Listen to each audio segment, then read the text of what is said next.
And hello guys, and welcome back to my YouTube channel mga kapatid. Welcome back sa One Talk PH at ito na nga ang balita mga kababayan. Gustong paimbestigahan ng ating mga mambabatas dyan sa House of the Representative mga kapatid. Itong mga nangyaring kabulastugan sa Coast Guard, sa ating Philippine Coast Guard Auxiliary. Ayon dito mga kababayan, sa ating mambabatas, nagulat sila dahil bakit nagkaroon ng napakataas na posisyon itong mga Chinese na to. Biruin nyo yan mga kapatid. Hindi lang basta-bastang posisyon ang nakuha nitong mga Chinese na to. Nagkaroon pa sila ng posisyon mga kababayan na bilang isang brigadier general.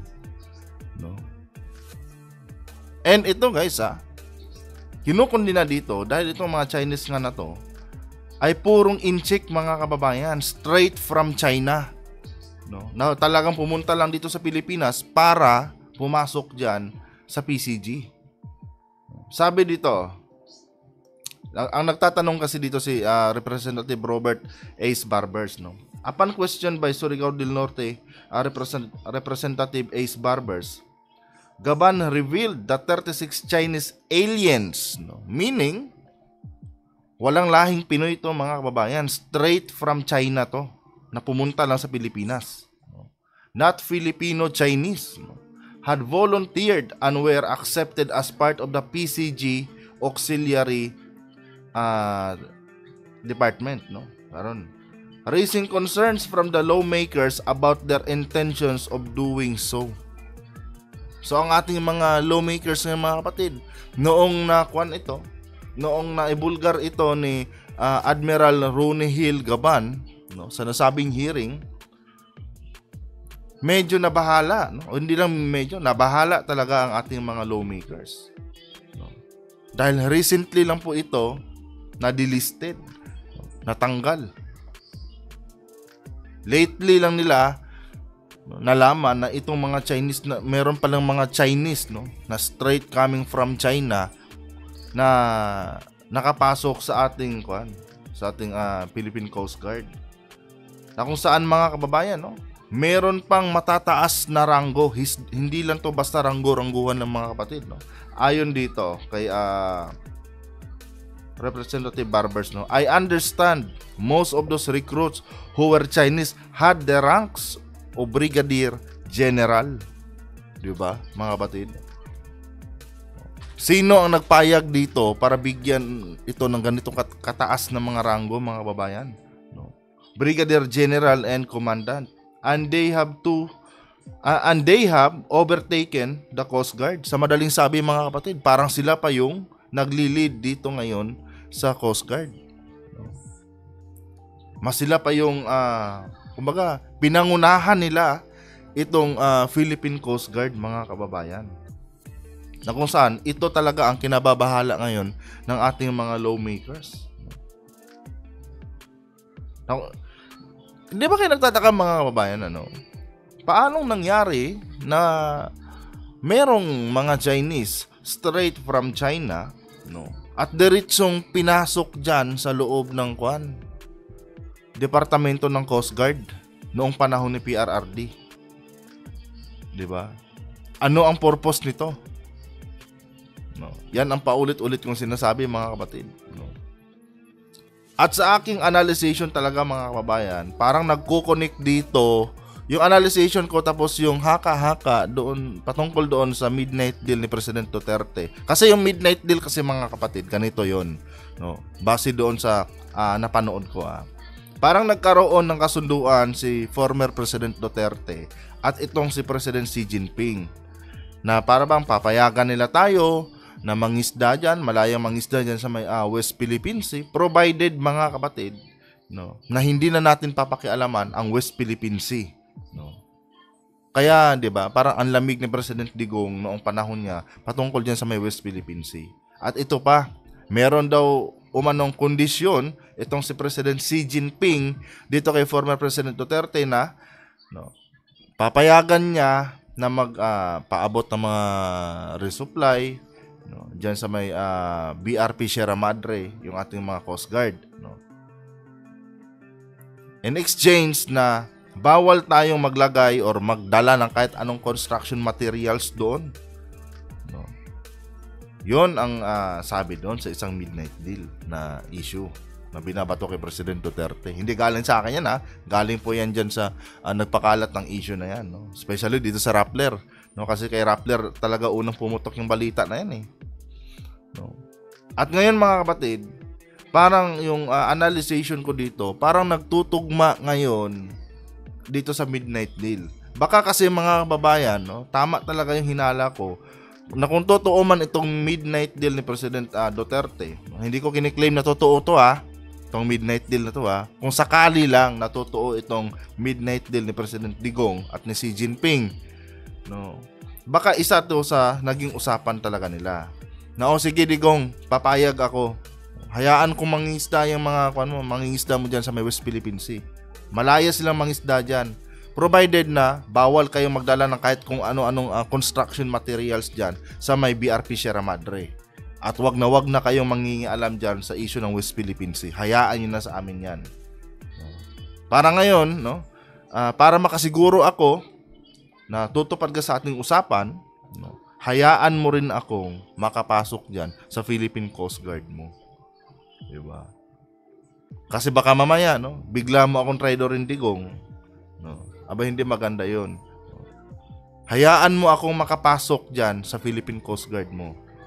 Para hindi halata masyado, sige, gawa tayo ng joint exercise. No, kasi nagkaroon yan mga kapatid, no, ng parang training dati, itong Philippine Coast Guard natin at Chinese Coast Guard. No. So yun yung ginawa nilang tawag nito. Sa tingin ko lang yun yung ginawa nilang way, no, para smooth yung pagpasok nitong mga Chinese na to sa Philippine Coast Guard.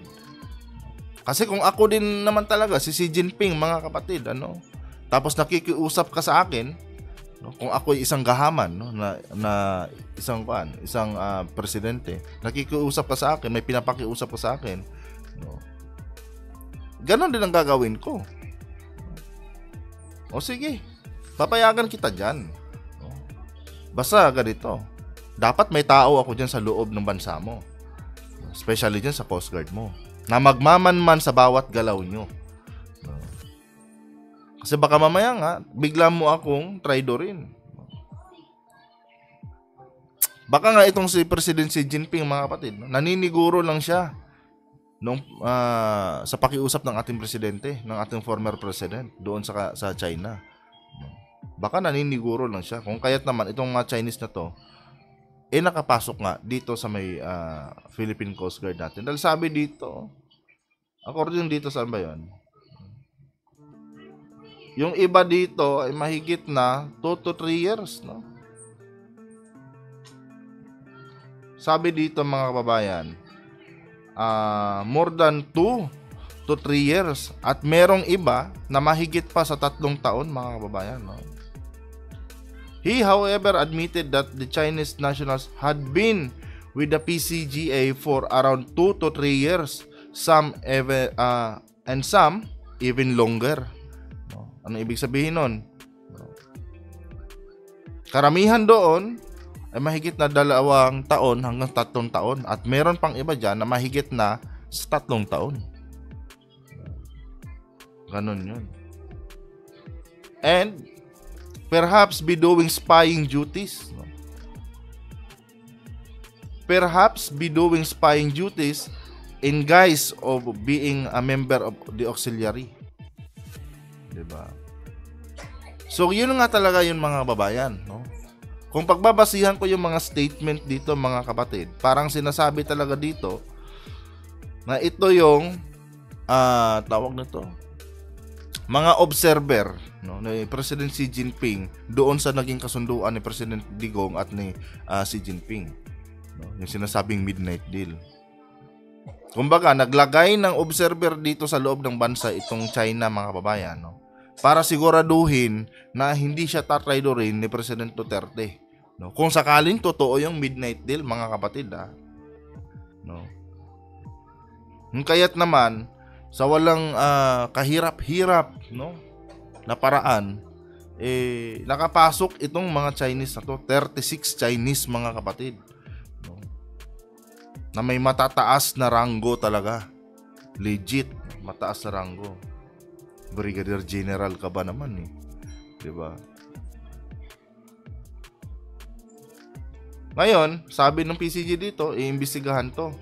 At tutukuyin nila, no, kung sino ba yung nagpasok dito. Kasi sabi dito, mga kapatid, alam niyo, hindi natin masisisi itong si Admiral Ronnie Hill Gaban. No, kasi sabi dito, Gaban underscored that he found out about the Chinese nationals when he assumed office in October 2023. Technically speaking, mga kapatid, no, hindi liable dito si Admiral Ronnie Hill Gaban dahil 2023 lang siya pumasok, mga kababayan, no. Ang dapat ditong imbestigahan, mga kapatid, yung sinundan, no, ni Admiral Ronnie Hill Gaban, no. Kasi siya talaga yung nakakaalam dito, mga kapatid, kung sakali man, no. At ngayon, pag yun na imbestigahan, pwede nating itanong kung sino ang nag-utos sa kanya para makapasok itong 36 na mga Chinese dito sa Philippine Coast Guard natin. Ito, perhaps be doing spying duties o being a members of the auxiliary. Yan ang sabi dito, mga kababayan. Yun ang sabi dito. Alam na agad, no? Alam na agad ni Admiral Ronnie Hill Gaban. Kaya niya tinanggal ito. Kasi hiningian niya ito ng mga babae niya. Ito. Gaban noted he required the Chinese nationals to get national security clearance, no? But they failed to do so, prompting the PCG to initiate delisting procedures, and they are now delisted. So, ibig sabihin, nung naupo itong si Admiral Ronnie Hill Gaban, kasi duda nga siya sa mga Chinese na to, bakit nandito kayo sa bakuran ko? No. Inalam niya at nalaman niya na itong mga Chinese na to, straight from China to. Hindi, walang halong dugong Pinoy, yung mga dugo nito, mga kapatid. No, kundi straight from China talaga. Ngayon, no, kasi duda siya, pinapakuha niya ng clearance, national security clearance. At ang problema, mga kapatid, ito yung pinagtataka ko. Bakit hindi ito kumuha ng national clearance? No, ang ibig sabihin dito, mga kababayan, may tinatago yung 36 na mga Chinese na yun. So kung pagsasama-samahin ko nga, mga kapatid, gaya ng sabi ko sa inyo, yung kumakalat na issue ngayon laban kay PRRD, no, kay Tatay Digong, na midnight deal dito sa China, no, plus yung analyzation ko na baka nga ito yung naging part doon sa kasunduan, no, para makasiguro si Xi Jinping na hindi siya tatraidor ni President Duterte. Naglagay siya dito ng mga observer sa loob ng Coast Guard, no. Yun talaga. Hindi ako pwedeng magkamali dito kung sakali man, mga kapatid. No? Kung sakaling totoo yan, yung midnight deal. Hindi ko sinasabing totoo yung midnight deal na yan dahil wala pa namang napapatunayan. No?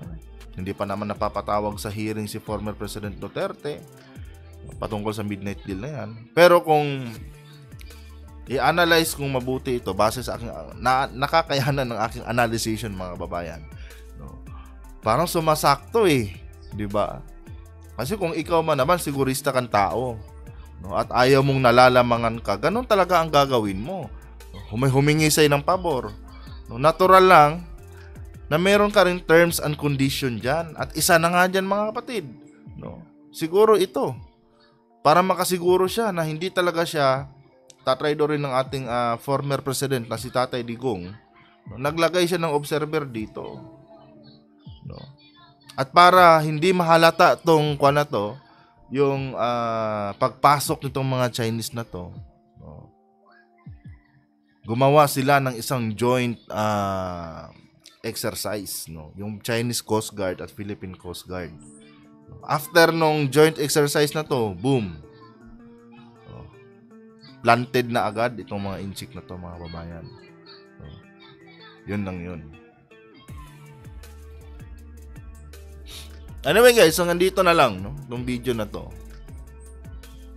Hindi kasi mawala-wala sa isip ko to, mga kapatid, no, na kung bakit napasukan tayo. Kasi kahit ako, mga kababayan, na-overwhelm na ako sa mga nangyayari sa ating sandatahang lakas ngayon, no? Especially na nagkakaroon na tayo ng alliance muli, no, sa USA, no, sa Amerika, at marami ng bansa ang nagpapakita ng suporta sa Pilipinas. Din biglang puputok itong balita na to, mga kapatid, no, na napasukan na pala tayo dito ng China, di ba? Ang dami-dami na nating pinagsasabi dito, no, na mga ganito alliance, no, na hindi na tayo natatakot harapin ang China. Tapos bigla-bigla may puputok na balita sa internet na may nakapasok na pala. Meron palang observer sa loob ng Pilipinas itong China na nagmamanman sa mga galaw natin dito. Tinitignan bawat galaw ng ating sandatahang lakas. Kung ikaw ay makabayan, mga kapatid, no, kung makabayan ka at may pagmamahal ka sa bansa mo at nalaman mo yung ganitong balita, talagang manghihina ka, no. Siyempre, tumatayo na tayo ngayon, no? Tumatapang na tayo ngayon. Naninindigan na tayo ngayon sa tulong ng bansang Amerika. Tapos biglang binabackdoor pala tayo ng China. Di ba? Ito ay klase ng pang-backdoor, mga kapatid. No? Traidor, kumbaga, na laro. No? Hindi naman natin inaakusahan si President Duterte dito. No? Pero kung itong mga analyzation ko, mga babayan, ganito lang yan. No? Nagbabase lang ako sa mga binabato ngayon ng mga lehitimong tao, no, na issue dito kay President Digong. Hindi ako yung hindi sa akin nang galing yung midnight deal na yan. No? Kahit nga yung tawag nito, balain ni former President Duterte, mga kapatid, no, na uncle ng asawa ni BP Sara, sino ba yan? Dating Chief Justice ba yun? Antonio Carpio. Siya mismo, mga kababayan, no, nagsalaysay niyan patungkol sa midnight deal na yan. Si former Chief Justice pa, hindi ako sure sa position nito dati, Chief Justice Antonio Carpio. Mismong balain na yan ni former President Duterte, mga kapatid, dahil uncle po yan ng asawa ni BP Sara, no? Itong si Antonio Carpio. Siya na mismo nagsabi, mga kapatid, no, na merong midnight deal itong si former President Duterte at itong si Xi Jinping. Kaya doon ako nagbase. At kung pagbabasihan ko yung akusasyon na yon ng midnight deal, ito yung naging resulta ng aking analyzation dito, mga kababayan, na itong mga Chinese na to, no, isa ito sa mga hininging kondisyon ni Xi Jinping, no, para makasiguro siya na hindi siya tatraidorin ng former President Duterte. Anyway guys, nandito na lang itong video na to, no, and hoping na makahanap pa tayo ng mga susunod na balita na patungkol dito. Kung nagustuhan nyo, huwag kalimutan mag-subscribe and paki-like na rin yung ating video. Adios.